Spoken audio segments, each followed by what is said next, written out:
जय गुरु जी, शुक्राना गुरु जी, अनंतम शुक्राना गुरु जी। संगत जी, आज हमें एक अंकल का सत्संग मिला है और उन्होंने हमें व्हाट्सएप पे लिख के भेजा है, तो आइए सत्संग स्टार्ट करते हैं। जय गुरु जी। संगत जी, अंकल जी लिखते हैं, ओम नमः शिवाय, शिव जी सदा सहाय, ओम नमः शिवाय, गुरु जी सदा सहाय। जय गुरु जी, शुक्राना गुरु जी। संगत जी, एक टाइम था जब मैं बहुत ज़्यादा बीमार था और उस टाइम पे मुझे इतनी सारी बीमारियां थी कि बीमारियां गिनाऊं तो बहुत सारी हो जाएंगी। इतना कह सकता हूँ कि बहुत बीमारियां थी और उनका कोई प्रॉपर इलाज नहीं था। मैं खाना भी डाइजेस्ट नहीं कर पाता था, बहुत ज़्यादा दिक्कत होती थी। समझ में नहीं आता था, दवाइयाँ खाने से भी आराम नहीं मिलता था, कुछ भी पॉसिबल नहीं हो पा रहा था। तो एक दिन मेरे किसी दोस्त ने मुझे बताया कि ऐसे बड़ा मंदिर है और वहाँ जाते हैं सब, और वहाँ लंगर प्रसाद खाने से बीमारियाँ ख़त्म हो जाती हैं। पहली बात तो संगत जी, यकीन नहीं हुआ कि ऐसा कुछ भी हो सकता है कि कहीं लंगर वंगर खाने से बीमारियाँ ठीक हो जाती हैं, क्योंकि मैं बहुत जगह गया हूँ, दरबार भी गया हूँ, गुरुद्वारे भी गया हूँ, सब जगह गया हूँ, सब जगह का लंगर खाया, मगर कहीं बीमारी ख़त्म नहीं हुई।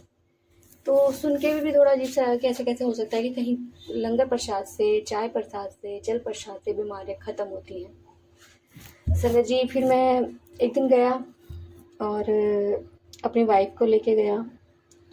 जब वहाँ बैठा तो मुझे पता नहीं, अपने आप ही आंसू आ रहे थे और मैं बहुत रोना शुरू कर दिया मैंने। मेरी वाइफ ने कहा कि बीमारियाँ सबके साथ होती हैं, मन इस तरह से थोड़ी ना रोते हैं, अगर रोना नहीं चाहिए, आप मत रोइए। पर मुझे रोना आए जा रहा है और मैं रो रहा हूँ बैठ के। ऐसा लगा जैसे अगर मैं रोऊंगा तो गुरु महाराज जी मतलब मुझे देखेंगे, मुझे सुनेंगे, क्योंकि उस टाइम पे गुरु महाराज जी फिजिकल फॉर्म में नहीं थे। संगत जी, मैं बैठा हुआ हूँ और रो रहा हूँ। फिर उसके बाद हमने लंगर खाया, लंगर खा के हम घर आए। तो जो मेरी रिपोर्ट्स वगैरह थी ना, वो धीरे धीरे नॉर्मल आनी शुरू हो गई। मुझे बीमारियों में राहत मिलने लगी, मैं ठीक होने लगा और एक टाइम पे मैं बिल्कुल ठीक हो गया।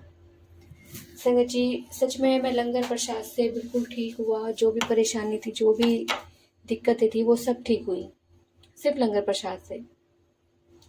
संगत जी, मेरी वाइफ को उनकी जो बच्चादानी थी उसमें एक फोड़ा टाइप का सा था, तो डॉक्टर ने बोला कि इसे निकलवाना पड़ेगा, बट वो गुरुजी को मानती नहीं थी। बहुत बोला उससे कि मान, एक बार जुड़ के देखो, सारी परेशानियां जो हैं वो ख़त्म हो जाती हैं, बट उन्होंने कहा नहीं। फिर एक दिन मैंने फ़ोन किया अपनी वाइफ को कि कहाँ हो, कहाँ नहीं हो, तो पता चला कि वो गुरुजी के दरबार में है। और उसने बताया कि जब वो गुरुजी के दरबार में बैठी हुई थी, ध्यान में बैठी हुई थी, तो वो उसकी आंखें लग गईं और वो थोड़ी देर के लिए सो गई। और जब उसने देखा कि वो गुरुजी के दरबार में बैठी हुई है, और उठ के गुरुजी के पीछे पीछे जाना शुरू कर दिया। गुरुजी उसे अपने उस रूम में ले गए जहाँ ऑपरेशन किया करते थे गुरुजी। वहाँ ले जाके गुरु महाराज जी ने उसके पेट में से बहुत बड़ा कुछ निकाला और निकाल के ज़मीन पे फेंक दिया। और फेंक के गुरुजी ने बोला कि जा, तेरा कल्याण किता ऐस कर। संगत जी, मेरी वाइफ ने मुझे ऐसा बताया, और जब मैंने उससे कहा कि अगर ऐसा कुछ है तो गुरु महाराज जी ने तुम्हारा कल्याण कर दिया है। संगत जी, उसके बाद हम डॉक्टर्स के पास गए। नेक्स्ट डे जो रिपोर्ट्स उसकी मतलब बहुत ही ख़राब आ रही थी, और उसका दोबारा चेकअप हुआ, क्योंकि डॉक्टर ने तो बोल दिया था कि ऑपरेशन कराना है, बट वो ऑपरेशन कराने के लिए मना कर रही थी। फिर जब उसके दोबारा चेकअप हुए तो उसमें उसकी जो रिपोर्ट्स थी वो नॉर्मल आई। एक हल्का सा कुछ आया तो डॉक्टर ने कहा ये दवाइयों से ठीक हो जाएगा। और डॉक्टर भी हैरान थे कि हमने इसका ऑपरेशन बोला है और अब ऑपरेशन नहीं हो सकता, क्योंकि कुछ ऐसा निकला ही नहीं। गुरु महाराज जी के लंगर प्रसाद से, गुरु जी के दरबार जाने से, गुरु जी देखिए संगत जी, जब गुरु जी को कल्याण करना होता है ना, तो गुरु जी अपने आप ही करते हैं, चाहे कोई कितना ही मान ले, कितना ही कुछ कर ले। मतलब एक टाइम होता है, उस टाइम पे गुरु जी आपको अपना आप ब्लेस कर देते हैं। तो संगत जी, गुरु जी महाराज पे ना अपना विश्वास हमेशा बनाए रखना, उन क्योंकि गुरु जी को जो ब्लेस करना होता है ना, वो अपने आप करते हैं। जय गुरु जी, शुक्राना गुरु जी। शुक्राना अंकल जी, शुक्राना गुरु महाराज, इतना प्यारा और ब्लेस्ड सत्संग हमें सुनवाने के लिए, हमसे शेयर करवाने के लिए आपका अनंतम शुक्राना गुरु जी। संगत जी, गुरु महाराज जी, सत्संग सुनाने में कोई भूल हुई हो तो उसके लिए क्षमा करिएगा संगत जी। गुरु महाराज जी माफ़ करिएगा।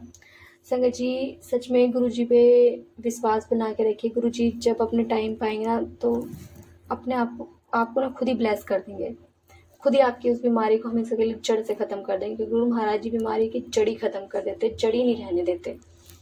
तो संगत जी, गुरु जी पे हमेशा भरोसा रखिए, बनाए रखिए और अपना विश्वास जो है ना पक्का रखिए। तो जय गुरु जी, शुक्राना गुरु जी, अनंतम शुक्राना गुरु। संगत जी, यदि आपको सत्संग अच्छा लगा तो प्लीज़ हमारे चैनल को लाइक कीजिए, सब्सक्राइब कीजिए, बेल आइकन को प्रेस कर दीजिए ताकि नए सत्संग की जानकारी आपको जल्द से जल्द मिल सके। संगत जी, यदि आप भी अपना सत्संग शेयर करना चाहते हैं तो आप हमें हमारे व्हाट्सएप नंबर पर लिख कर भेज सकते हैं, रिकॉर्ड कर भेज सकते हैं। आपके सत्संग भी और संगतों के साथ शेयर किए जाएंगे। जय गुरु जी, शुक्राना गुरु जी, अनंतम शुक्राना गुरु जी। संगत जी, ये सेवा हमें गुरु महाराज जी ने बख्शी, तो आप भी सेवा का भागीदारी बनिए, आप भी अपने सत्संग हमें रिकॉर्ड करके भेजिए, लिख कर भेजिए। जय गुरु जी, शुक्राना गुरु जी।